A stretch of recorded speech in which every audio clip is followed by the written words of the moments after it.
বিশ্বে এআই এর আবির্ভাবের পর থেকেই ধারণা করা হচ্ছে আগামীতে কর্মসংস্থান হারাতে চলছে মানুষ।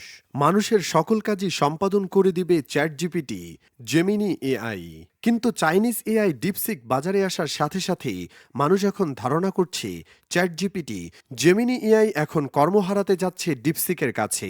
দ্রুত গতি ও নির্ভুল সমাধান সবকিছুই যেন এগিয়ে রেখেছে ডিপসিক এআইকে। আমেরিকান কোম্পানিগুলো প্রযুক্তি ক্ষেত্রে বরাবরই ডমিনেট করে আসছে পৃথিবী জুড়ে। তাদের সাথে প্রতিদ্বন্দ্বী করার রেসে বহু বছর থেকে চাইনিজ কোম্পানিগুলো চেষ্টা করে যাচ্ছে। 2019 সালে Chinese mobile company Huawei mobile ইন্ডাস্ট্রিতে বিশ্বের শীর্ষস্থান জায়গা করে নেয়। এমনকি যুক্তরাষ্ট্রেও ডমিনেট করতে থাকে তারা। আর এরই ফলে আমেরিকান কোম্পানিগুলো অনেকটা চিন্তায় পড়ে যায়।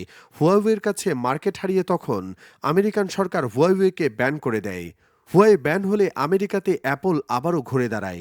এরপর থেকে এখন পর্যন্ত আমেরিকাতে রাজত্ব ধরে রেখেছে অ্যাপল।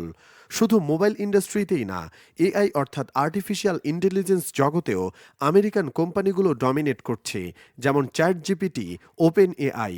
সেই দলে ভালো করে নাম লিখিয়েছে Google Gemini.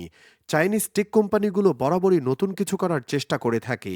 Processor manufacture, AI develop ও রিসার্চের ক্ষেত্রেও আমেরিকার নিষেধাজ্ঞায় পড়তে হয়েছে চাইনিজ বেশ কিছু কোম্পানিকে। এত নিষেধাজ্ঞার পরও চীন থেমে থাকেনি, বিকল্প পথ তৈরি করেছে।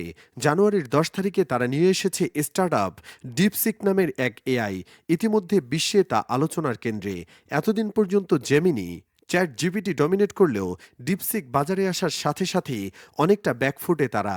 কেননা অ্যাপলের এক রিপোর্ট থেকে জানা যায়, ডিপসিক বাজারে আসার পরেই অ্যাপল স্টোরের ডাউনলোডের ক্ষেত্রে চ্যাট জিপিটিকে ছাড়িয়ে গিয়েছে। 2021 সালে ডিপসিক আমেরিকান বাজারে প্রবেশ করার চেষ্টা করে, কিন্তু জো বাইডেন সরকার কর্তৃক এই পথ বন্ধ করে দেওয়া হয়। তবে নতুন করে 10ই জানুয়ারি স্টার্টআপ ডিপসিক নতুন করে বাজারে আসার ফলে ট্রাম্প সরকারের মাথা ব্যথার অন্যতম কারণ হয়ে দাঁড়িয়েছে। গত রবিবার চাইনিজ সোশ্যাল মিডিয়ার অন্যতম প্ল্যাটফর্ম টিকটককে ব্যান করে জো বাইডেন সরকার।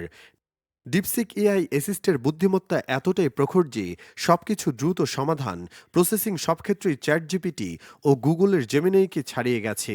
টেকনোলজি বিশেষজ্ঞদের মতে খুব তাড়াতাড়ি শীর্ষস্থানে উঠে যেতে পারে ডিপসিক, এবং সেই সাথে খুব শীঘ্রই টেক কোম্পানিগুলো তাদের ফোন, ল্যাপটপ বা কম্পিউটারে এআই অ্যাসিস্ট্যান্ট হিসেবে ডিপসিককে ইউজ করতে পারে। সম্প্রতি লঞ্চ হওয়া স্যামসাং S25 সিরিজে জেমিনিকে ইনবিল্ড এআই অ্যাসিস্ট্যান্ট হিসেবে ব্যবহার করা হয়েছে। হয়তো আগামী বছর দেখা যেতে পারে স্যামসাং ফোনে ডিপসিক এআই। সূত্র 24 নিউজ ডেস্ক, ঢাকা।